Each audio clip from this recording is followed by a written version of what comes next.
So with that said, we will proceed, and Mr. Ambassador, you may take what time you find appropriate.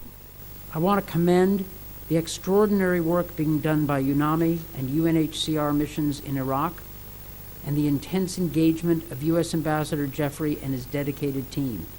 Their diligence, creativity, and commitment have been essential to the progress so far. Mr. Chairman, Judge Poe, this is in the nature of an interim report. Much has been achieved since we met last December. Much remains to be done.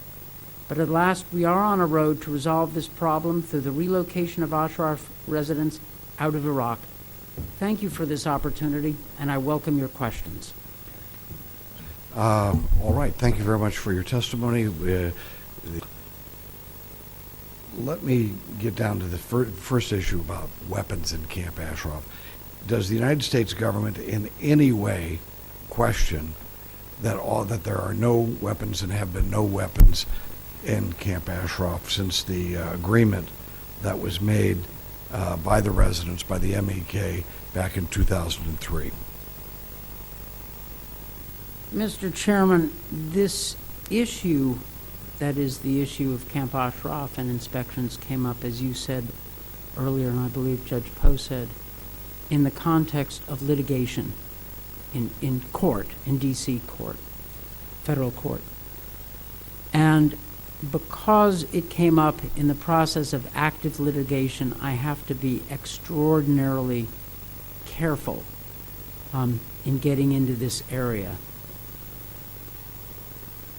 It is my understanding that the Department of Justice has sent a letter to the court, which has now been filed, and I believe it is therefore available, which answers some of the questions that have arisen, and it's my understanding that that letter addresses the question you just asked.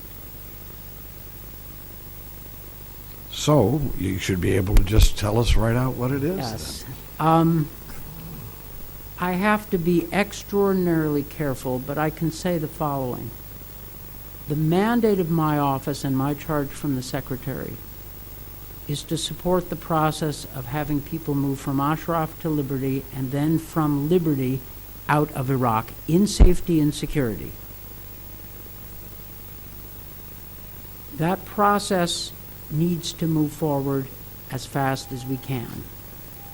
Time is not necessarily on our side. I don't want to lose time and opportunity. I think I understand, or some of the concerns that have been raised recently as a result of these court proceedings are unfounded. My government and this administration are determined to move ahead. I hope that the residents of Ashraf will continue to cooperate. I read in an ad that appeared in the Washington Post that an inspection by Ashraf of Ashraf is an essential condition, I'm quoting, to continue the relocation of Ashraf residents to Liberty. I hope this does not reflect a considered opinion. The cooperation of the residents of Ashraf has brought, and the cooperation of the Iraqi government with the MOU has brought us this far. We're not there, but it's farther than many thought we would get. And we're doing all right considering where we thought we would be in December and where we feared we could end up. We want to move ahead quickly. We have large tasks before us, and it's on those tasks that we're focused. I don't know how the issue came up or why. This issue is filled with misunderstandings. But my focus is moving forward, and it's my strong recommendation to the residents of Ashraf and Camp Liberty and all those who wish them well that we move forward as fast as we can, while we have the chance. Now let me interpret that. That is, with all of your heart and soul, you're recommending that we ignore the issue and not ask for a response. Mr. Chairman, I would know better than to recommend that you ignore any issue in which you have an interest. I wouldn't Well, let me put it dare. another way then. I want you to be really careful, because this is really important, and watch every word that you make. Are we satisfied that there weren't weapons in Camp Ashraf after the 2003 agreement and up till now? If we are, I mean, this is really it's not a tough question. Meaning, it's not. Yeah, I mean, it's yes or no. I mean, I understand there not may be aware. implications to yes and no, but knowing the truth is certainly. There's this motto, I think somebody said, about knowing the truth is going to make you free. A good saying. I think knowing the truth is really an important part of making policy. I am aware of no barrier that ought to prevent the process moving forward.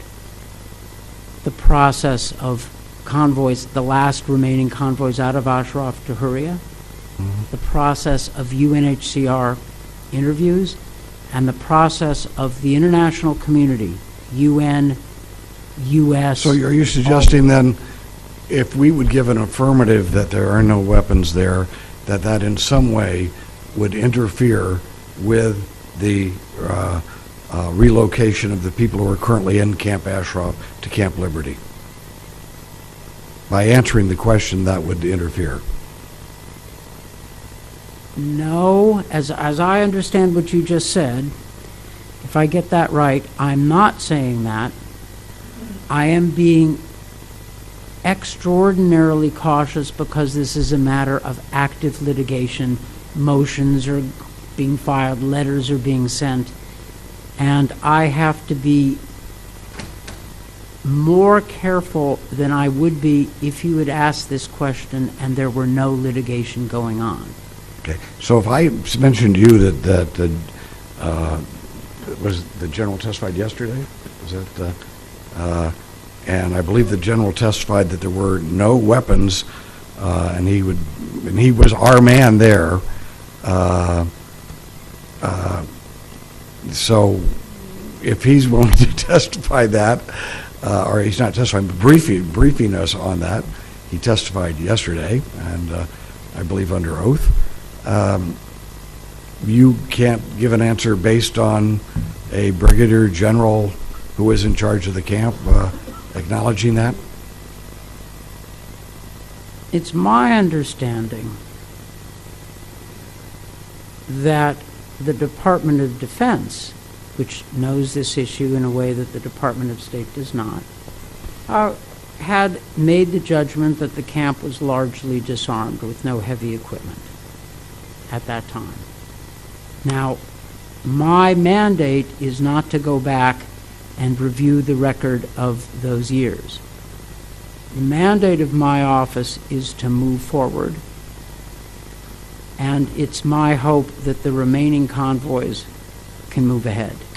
Let me ask you, does your hesitation to answer the question in a direct fashion have anything to do with the fact that if we were now to go on record as the official government position is that Camp Ashraf was disarmed, that those people who went in and took the lives of over 30 residents of Camp Ashraf would then be guilty of a war crime? No, not at all. Not at all. My caution is a function of the fact that there is active litigation going on, which I find, which means I have to be more careful than even usual. I'm sure they're glad there wasn't any active litigation going on after Pearl Harbor. We could have never retaliated against the Japanese for Pearl Harbor, I guess. Well, let me ask. I'll go back to reserve the balance of my time to ask questions. And Your Honor, I'm sure you have a few things you'd like to bring up. And now you're dealing with the judge now. And you're going to have to keep your answers a whole lot simpler than you have with Mr. Chairman. Has the State Department ever asked to search Camp Ashraf, to your knowledge? The State Department. The State Department.